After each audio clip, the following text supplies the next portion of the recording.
How can you get rid of it when the "Unable to activate iPhone" message comes out to stir things up? Okay, go through this video for a satisfactory reply now. Part 1.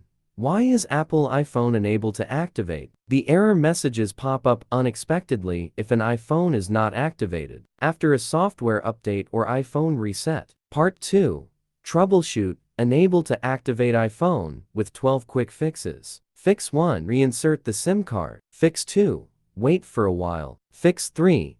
Be sure to work with a reliable internet connection. Fix 4. Log into your Apple ID. Fix 5. Check if you enabled the activation lock. Fix 6. Activate iPhone with iTunes. Fix 7. Check if your iPhone is locked. Fix 8. Use iTunes to install the update for iOS. Fix 9. Restore iPhone in recovery mode. Fix 10. Force reboot your iPhone. Fix 11. Check Apple system status. Fix 12. Contact Apple or carrier customer support. Part 3. Ultimate way to fix iPhone unable to activate. Well, when any relevant error comes out unwittingly, those with one of the iPhone's dual SIM models might encounter the message more frequently. And if any of the quick fixes above won't work, feel free to give iOS system recovery a try.